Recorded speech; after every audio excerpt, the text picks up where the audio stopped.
પ્રથમ સમૃ દેવી શારદા સરસ્વતી સ્વયં પ્રકાશ અગ્રભુવન આવ્યો સો પ્રગટે વાણી વિલાસ શ્રી ગણપતિને ચરણે નમી કરજોડી લાગુ પાય સદા સર્વદા સમર્થા વિઘ્ન ન આવે પાસ।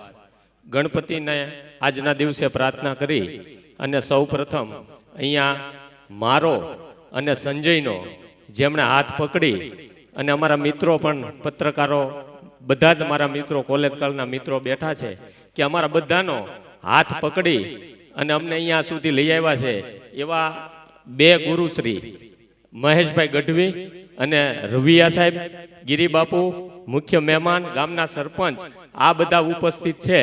ત્યારે એક શેરથી હું એને વધાવવા માંગુ છું કે આગમન એનું સુની ઉર્મિઓ હરખાઈ ગઈ, આગમન એનું સુણી ઉર્મિઓ હરખાઈ ગઈ, ચાંદ ઉગ્યો નહીં અને ચાંદની રેલાઈ ગઈ। વગર ચાંદે પણ અહીંયા મહેમાનોની એવી ઉપસ્થિતિ છે કે અહીંયા ચાંદની રેલાઈ ગઈ। શિક્ષક છું, ગાગરમાં સાગર ભરવાની વાત છે, 2-3 મિનિટનો સમય છે, ખાલી પ્રસ્તાવના બંધાય અને જ્યારે સંજય છે એ મારો મિત્ર છે, એના વિશે બોલવું હોય તો મારે એક દિવસ આખો ટૂંકો પડે, પણ એના આજે આપણે અહીંયા જે બધા ઉપસ્થિત થયા છીએ એ સંજયના ગુણગાન ગાવા માટે ઉપસ્થિત નથી થયા, પણ એનો જે વિચાર છે એ વધાવવા જેવો છે। સૌ પ્રથમ તો એમના માતા પિતા આજે એવો સંયોગ બન્યો છે કે જે કવિએ જે શેર લખ્યા છે એ લગભગ કદાચ આ મિત્ર માટે જ ઉપયોગી થાય કે સંજય જ્યારે બારડા હાઈસ્કૂલમાં ભણવા જતો ત્યારે એના પપ્પા એ સાયકલ લઈને મૂકવા જતા, ત્યારે હરદ્વાર ગોસ્વામીનો એક શેર યાદ આવે કે મહેક માર્ગ નીકળી છે સાયકલ, પ્લેનની સામે પડી છે સાયકલ, મહેક માર્ગ નીકળી છે સાયકલ, પ્લેનની સામે પડી છે સાયકલ, હાથ થયા હેન્ડલ અને પગ થયા પેન્ડલ, ત્યારે અમને પરવડી છે સાયકલ। એ સાયકલમાં બેહારીને શિક્ષણનું મહત્વ એના પિતાજી ન સમજાવો તો સંજય આજે એમને પ્લેન કે ઇનોવાની અંદર બેસાડી શક્યો ન હોત। એટલે એમના માતા પિતા વલ્લભભાઈને પણ આજના દિવસે વંદન છે, ખાસ કરીને કે એમના અહીંથી રહેવા ગયો ત્યારે એમના મોટા ભાઈ ભાભી ભેગો સંજય રહેતો, સંજયનું થયું નહોતું ત્યારે, એટલે સંજય ના એમના ભાઈ ભાભીનો પણ સહકાર મળ્યો અને ખાસ કરીને ધર્મપત્નીનો સહકાર તો હોય જ, પણ ધર્મપત્ની વિશે હું એટલું કહી શકું કે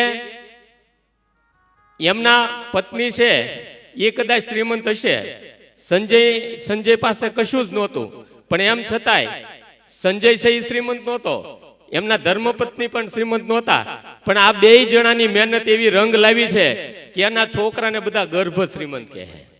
આ બે માણસોની એવી મહેનત છે કે એમના સંતાનોને બધા ગર્ભ શ્રીમંત કહે।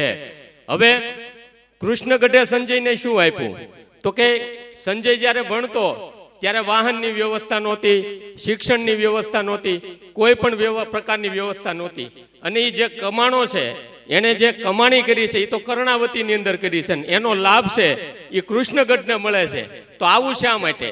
તો આવું એટલા માટે કે એ જ્યારે વહેલા 4 વાગે ઉઠી અને બસ મળે, હાલતા જવું પડે, સાયકલમાં જવું પડે, તો એને એક સ્વપ્ન જોયું કે મને જે તકલીફ પડી છે એ કૃષ્ણગઢના એક પણ દીકરાને, એક પણ દીકરીને, એક પણ વિદ્યાર્થીને ન પડે એ માટે મારે કંઈક કરવું છે, અને કરવું છે એનું સ્વપ્ન એટલે આજનું આ ખાતમુહૂર્ત।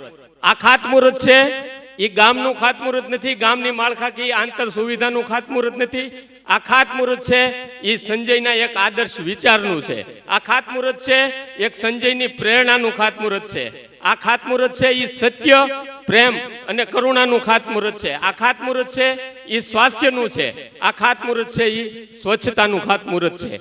એટલે ઘણા ગામ આજે આ દિવસ કૃષ્ણગઢ માટે નહીં, ગુજરાત માટે નહીં, સમગ્ર દેશ માટે એક સીમા ચિહ્ન છે। સીમા ચિહ્ન એટલા માટે કે આપણે સૌ દરેક ગામની અંદર જોઈએ છીએ 1000 નહીં, 2000 નહીં, 3000 નહીં, 4000 કરોડની પાર્ટીઓ છે, પણ એકલા હાથે કોઈ બીડું ઝડપી અને એનું કોઈ પણ જગ્યાએ નામ નહીં, અને માત્ર ને માત્ર કોઈ પણ સ્વાર્થ વગર જેણે આ કામ અને જેણે આ વિચાર કર્યો છે એ નામ આપણે બોલવું હોય તો બોલી શકીએ, સંજય મુંજપરા। અને આગામી દિવસોમાં એક સંજય નહીં પણ ગામડે ગામડે આવા સંજય જાગે અને ગામડે ગામડે આવી પ્રેરણા મળે એટલે સમજવાનું. કેમ સ્વામી વિવેકાનંદે કીધું કે મને એક નચિકેત આપો, હું ભારત દેશ 100 નચિકેત આપો, ભારત દેશની સુરત. એમ આ એક પ્રેરણા છે. બાકી ભાઈઓ માટે પૈસા વાપરવા હોય તોય તકલીફ પડે છે, 5 રૂપિયા વાપરવા હોય તોય તકલીફ પડે છે.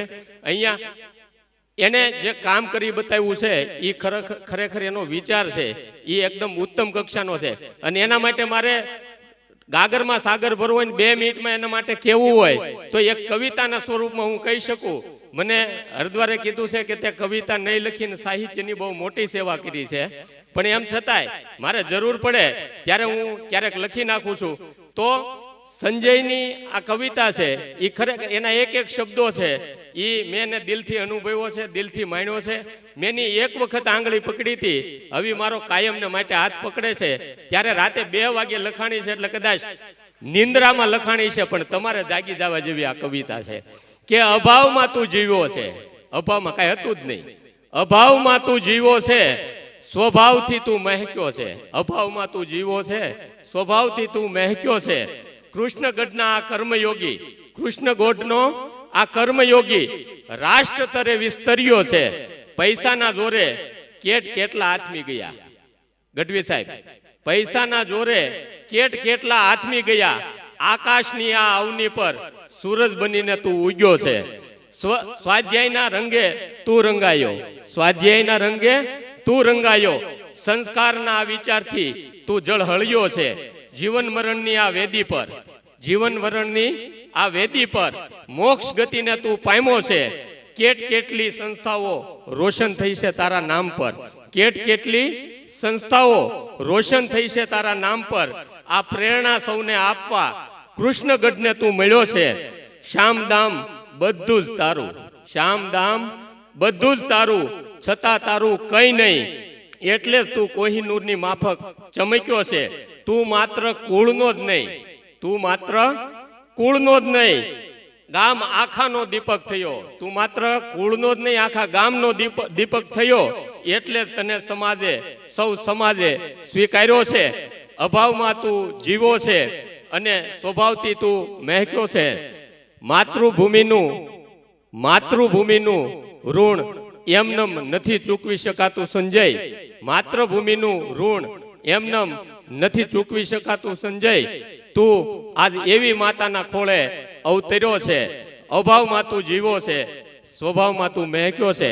અને અંતમાં એટલું જ કહી શકું કે અહીંયા અમારા ગુરુજનો અમને જે આપ્યું છે એ કદાચ કોઈ વ્યક્તિ નો આપી શકે ને. અમારામાં આવા સારા ઉન્નત વિચારો છે, એવા ગઢવી સાહેબ છે, રવિયા સાહેબ છે, અમારા મિત્રો છે.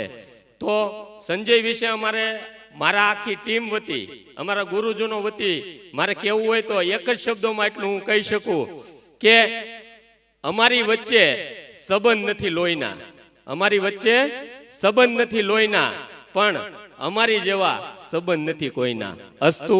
જય હિન્દ, જય ભારત.